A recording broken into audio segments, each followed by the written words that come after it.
Hey, what up, everybody? This is Stevie Breach coming to you. This is going to be the WrestleMania 14 review. This was a fun show. I mainly picked this one. I had been doing WrestleMania reviews and going backwards and trying to get there. And I hit like 21 last year, I think is where I stopped. And then this year I've jumped around. I've done 1, I've done 3, and now I've done 14. Basically, I'm just following the WrestleMania Rewind show. This is a very, very awesome documentary-style show where they just basically just get everybody together and talk about the big match that made the big events happen. This one, of course, they had Shawn Michaels, they had Steve Austin, they had Mike Tyson, they had Vince McMahon. Everybody bullshitting about the show, telling all their stories about everything, just came together, and this was the rise of Stone Cold Steve Austin. The one thing that I was sitting there thinking about this show was, just me. I haven't seen any new footage of The Rock on any of the WWE network shows. I'm wondering if you guys are like me, wondering if maybe we're never going to see a WrestleMania Rewind show starring like Stone Cold and The Rock for WrestleMania 16 or anything like that. Let me know what you guys think, and maybe you guys have seen more footage than I have on maybe like a WWE Countdown show or something like that. Everything seems like it's from before when they started filming that stuff. But WrestleMania Rewind, awesome stuff. I always give you the inside scoops on all these stories. This show was really good. I liked this show. It wasn't like I had my video that I made a couple days ago, the top 5 WrestleManias. And I wouldn't put it up there, but this was a fun show to watch. Of course, this is the first WrestleMania run in the Attitude Era, with everybody flipping everybody off and everybody saying the 4-letter words and getting away with saying whatever they want to say. Like there's a point that front row during the Undertaker versus Kane match, they're showing Paul Bearer on the outside of the ring, and there's just this fan yelling, "Paul, Paul!" And then he finally turns around and he has one of those Stone Cold middle fingers and he flips in the bird.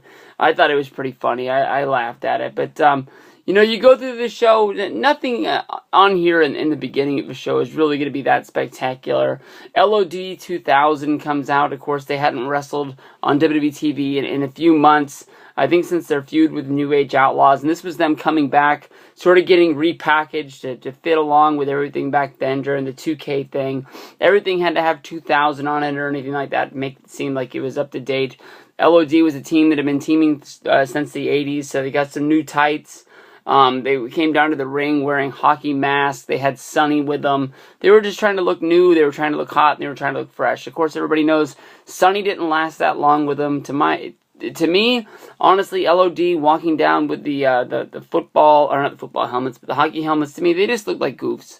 They didn't really get over to me. There's a whole bunch of tag teams. They won this 15-team battle royal. If one guy got eliminated, the whole team got eliminated. So even if one guy's over there kicking ass in the corner and his partner gets dumped, he's got to go. There's a lot of teams in there. The fucking Quebecers were in this match. And there were guys in this ring I honestly didn't even know. How Steve Blackman and Flash Funk became a team, I don't know. But this is just how they made sure everybody got on the show. LOD won by eliminating the New Midnight Express, Bob and Bart. Of course, that being Bob Holly and Bart Gunn as a team. Jim Cornette was their manager.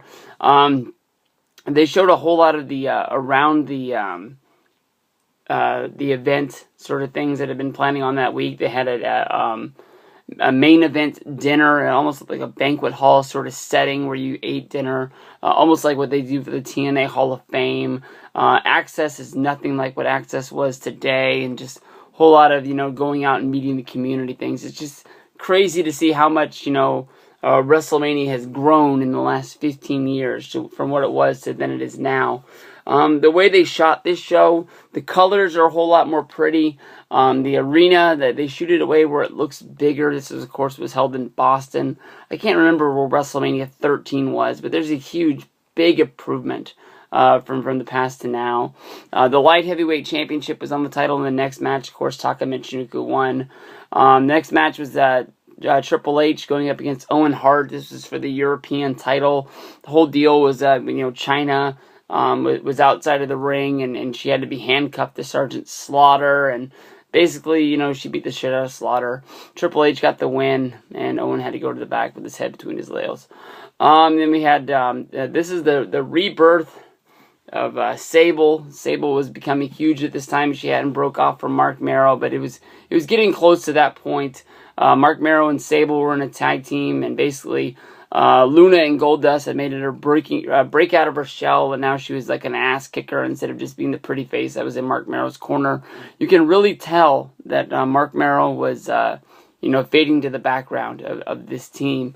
Mark Merrow and Sable got the win. Funny thing, somebody tweeted the other day Mark Merrow's phone number, and I retweeted it because I thought it was funny that somebody would put it up there, and one of my followers actually called him, and it was the right number. So if you ever want to talk to Mark Merrow, it's on my Twitter feed, probably from about 3-4 days ago. And the next match was an awesome match. It was The Rock going up against Ken Shamrock. Ken Shamrock, in my mind, didn't have a whole lot of matches that I thought were really good. Whole lot of the time when they mentioned his name, I thought the build for matches were really, really good. One of the biggest Monday Night Raws I can think of off the top of my head is when Stone Cold Steve Austin was champion and he had to defend it against Ken Shamrock. I remember calling my friend Mark Style and be all like, whoa, make sure you don't miss Raw tonight. He's got to fight Shamrock. There's no way in the world Austin's going to be able to beat Shamrock. He beat him, but I thought that was big. And it was one of the few times I called somebody to make sure they were watching the show. This was a good match. Ken Shamrock was in a different, state of mind. He was, he just wanted to beat the shit out of The Rock. The Rock got bruised up. The Rock got bloodied.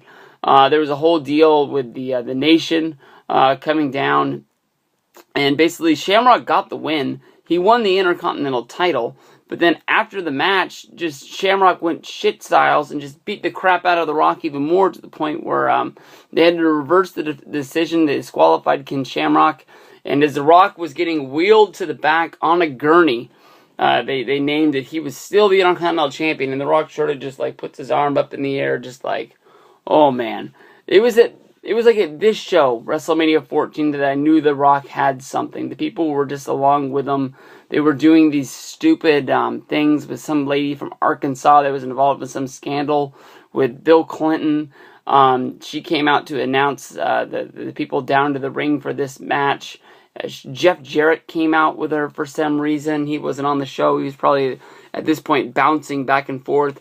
I never really could figure out if he was the smartest or the dumbest man alive. Everybody always wanted to have this guy. It seemed like he would sign one-year deals going from WWF to WCW, back to the WWF, back to WCW.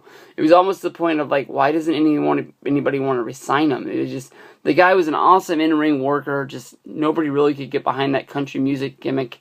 Nobody really got behind him getting into the Horsemen. Just nobody really knew what to do with the guy. Maybe he had to start up his own wrestling organization in order to get there. And the next match was Cactus Jack and Chainsaw Charlie going up against the New Age Outlaws. This was a hardcore title match before there was a hardcore title. This was a dumpster match for the Tag Team Championship. And basically they beat the crap out of each other all around the ring, all in the ring, hitting each other with everything. And the whole deal was that they had to get both members of the tag team into a trash can and shut the lid. Now, not really a trash can, but an actual fucking, like, industrial-style dumpster was outside of the ring. As these guys are going at it, the whole reason this feud started was on Monday Night Raw. Terry Funk and Mick Foley got involved in a dumpster match on Raw, where Mick Foley jumped off of the Titantron into the dumpster on top of Terry Funk, and as they were both laying down there in the bottom, the Outlaws came out, and as a stunt, pushed him off the ramp. This set up the title match. Cactus Jack, at my point, there was a big, gap. When he came in, he had that huge feud with The Undertaker, which was almost like putting him in the main event, and then once that was done, you saw Cactus Jack start to slide. WrestleMania 14 was not the turning point for him. He just seemed to be a guy that was on the card. People, reacted to him being there, but it wasn't like it was at WrestleMania 15. when he was wrestling the Big Show in order to be the special guest referee of the Stone Cold Steve Austin versus The Rock match. Of course, that he was the champion. Going up into that, he just lost the title right before WrestleMania, and that's why he had to be the special guest referee. He was able to get them to the dance, but Vince took that away from him. That's the reason why they brought him back for WrestleMania 16, because of how Mick reacted after realizing he wasn't going to be in the WrestleMania main event. Undertaker versus Kane was an awesome match. This was the first time they were out there. This is when I was really behind Kane. I was a Kaneite. Basically, Kane was Undertaker's brother, and basically they had set up a whole angle where I think Paul Bear porked Undertaker's mom, and he was saying he was Kane's father, but since they both had the same mom, they were brothers. Undertaker had burned down the funeral parlor where they all worked as kids, and Kane had thought they'd been dead. The parents were dead, but Kane, it was sort of like stashed away by Paul Bear, even though Paul was like his manager for a long time and seemed to be like that guy that got him, got him around and carried the urn. For some reason, he brought Kane back to kick the Undertaker's ass, and Kane was the one guy that could really hand it to the Undertaker. It was almost, I remember thinking at the time this show was on, that, Undertaker more than likely was going to be phased out from here, and then Kane was going to be the new Taker. And here we are, 15 years later, almost 16, and both of these guys are probably going to be on WrestleMania. Undertaker still working one time a year, Kane working less than he was, but still basically on the main roster doing, tons of shows, and he's on Raw and SmackDown every week. Real bizarre. But these guys beat the crap out of each other. Undertaker hit Kane with 3 separate tombstones. Kane kicked out of all of them but the last, and he got the pin. You would think that Kane sort of would have been like the normal monster after the fact that they brought in to fight Taker. Maybe he would just sort of face him in a rematch the next month. But Kane got up after the match, made sure Taker was laid out. Kane beat the crap out of him with the chair. Paul Bear kicked him around in the dirt a little bit, and I don't know, but the Kane character lasted this long. I'm really surprised. Normally they just brought guys in, had them fight Taker, and then they got repackaged into something else. Nobody really lasted except for Kane. And hopefully someday we'll get a payoff from this angle. With they've done them as friends, they've done them as foes, they've done them as a tag team. Hopefully when the Undertaker and Kane are really put out to pasture, it'll be against each other. And maybe the earth will swallow them up and they'll go back to hell together or something like that. I don't know. Vince will figure it out. And in the main event, Stone Cold Steve Austin against Shawn Michaels. Everybody knows everything about this. They played off the fact that this was going to be Shawn Michaels' last match. It was never really announced, but everybody just knew it going into it. They played off the fact that before Michaels walked through the curtain, they were showing him back there, and he said, "This one's for you, Earl." And basically that was playing off of Earl Hebner being the referee of the Brett and Shawn's screw job. Everybody's heard I don't know if it's a fable or if it's truth about Undertaker being backstage, taping his fist up to show Shawn Michaels better go out there and handle his business, because Undertaker didn't want to go through the crap that they went through with the Montreal screw job, just a little bit before this. It's funny how, they basically picked Shawn over Brett, and Brett had to go to WCW, and then Shawn's career was basically done. He did come back and wrestle, but it was a long time after the fact. When if maybe Vince could have maybe set Brett home for a while. Well, no, because the deal was that he couldn't pay Brett because he had that huge 30-year deal or 20-year deal, whatever it was, to make sure he stayed in WWF his whole career. I'm not 100% sure how to figure that all out, but yeah, I don't know. Basically, everybody thought it was questioned if Michaels was even going to do the match. Everybody saw him cry down and be a baby. But Boston was huge for Stone Cold.